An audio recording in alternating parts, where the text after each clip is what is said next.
स्वागत है आप सबका आर्या एंटरटेनमेंट की कहानियों की दुनिया में।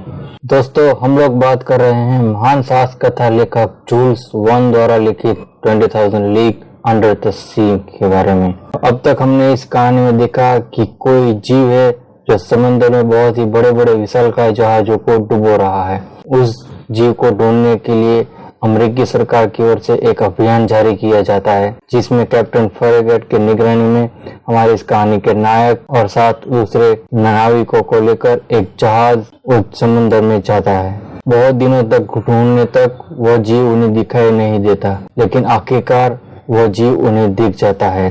दुनिया में फैले हुए अफवाहों के अनुसार या तो वो कोई जीव है या फिर कोई सबमरीन, वो अब तक किसी को नहीं पता।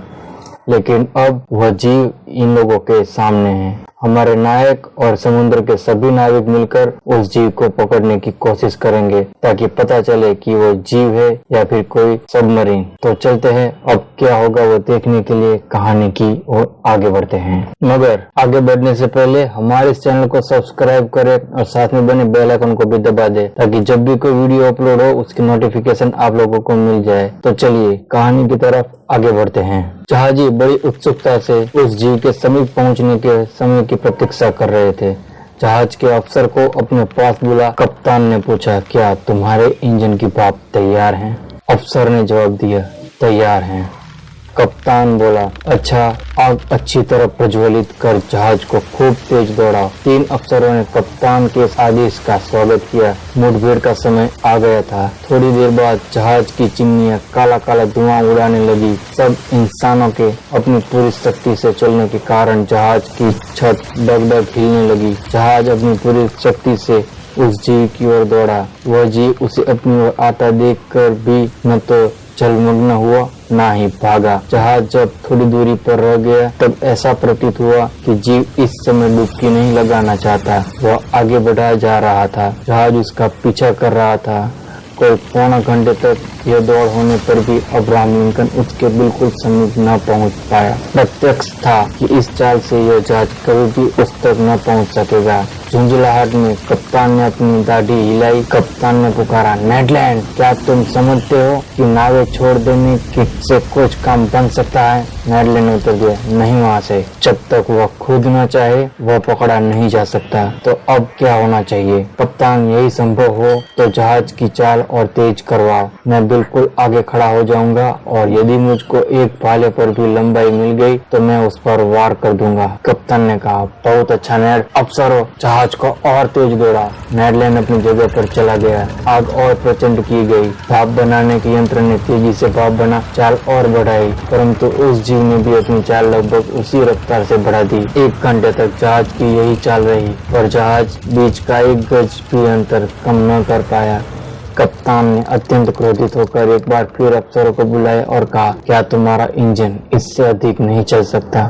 नहीं महाशय, कप्तान ने कहा कि तुम जो कुछ कर सको करो, जो कुछ भी कर सकते हो करो, यहाँ तक कि सीटी बजाने की भाप भी खराब न करो। और भी अधिक कोयला फौरन आग में झोंक दिया गया। जहाज की चाल और बढ़ाई गई। कैसी दौड़ थी यह! मेरे चित्त में जो विचार उत्पन्न होते थे उनका मैं वर्णन नहीं कर सकता। नेड हाथ में भाला लिए अपनी जगह पर खड़ा था।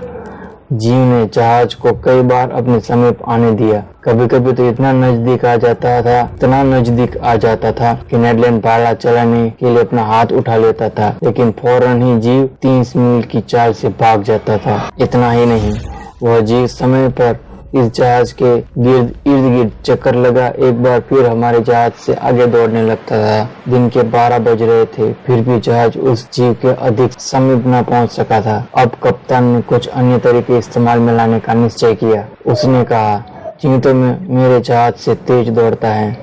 अच्छा, देखता हूँ कि यह जीव तोप के गोले से भी आगे जा सकता है या नहीं। जहाज की तोप तुरंत भर दी गई तथा निशाना लगाया गया। तोप चलाई गई,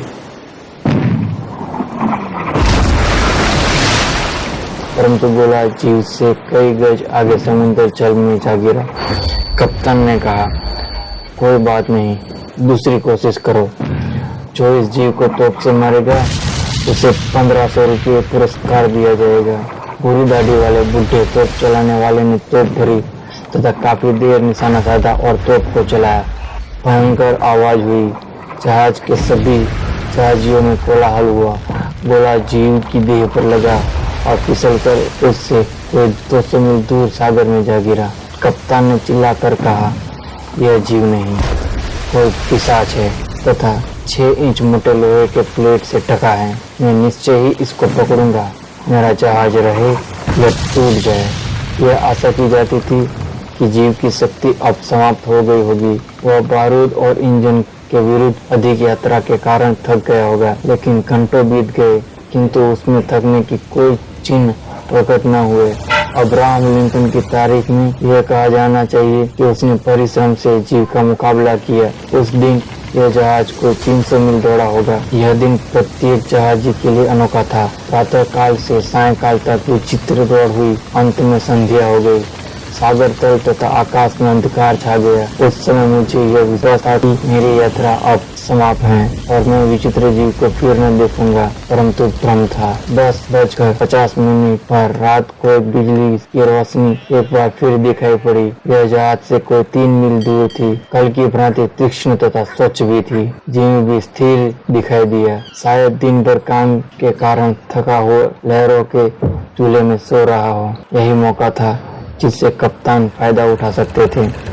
कप्तान ने आदेश दिया। जहाज की चाल धीमी कर दी गई और इस प्रकार सतर्कता से आगे बढ़ा कि कहीं उसका दुश्मन जाग न पड़े। समुद्र में सोती हुई हेल मछलियों का मिलना स्वाभाविक था। नेडलैंड ने ऐसी ही दशा में काफी मछलियों को मारकर पकड़ लिया था। नेडलैंड अपनी जगह पर वापस जा हाथ में भाला ले तैयार हो गया। जहाज शांतिपूर्वक आगे बढ़ा तथा जीव के कुछ दूर जाकर रुक गया। किसी ने सांस तक न ली। डेक पर पूर्ण शांति रही। हमारा जहाज और आगे बढ़ा। उस समय उस जीव की बिजली की ज्योति से हमारी आंखों को चौंध लगने लगी। मैं डेक के एक किनारे जहाज की मुंडेर से लगा खड़ा था।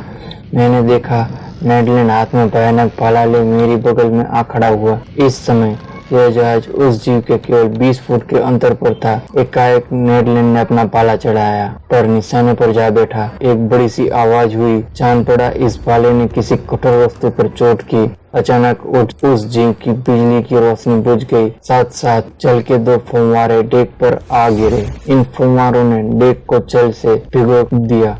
इनके वेग ने कितने ही मनुष्यों को गिरा दिया और कितनी ही चीजों को नष्ट भ्रष्ट कर दिया। थोड़ी ही देर बाद एक भयानक धक्के ने जहाज को बड़े वेग से हिला दिया। मैं अपने को संभाल न सका, समुद्र में जा गिरा।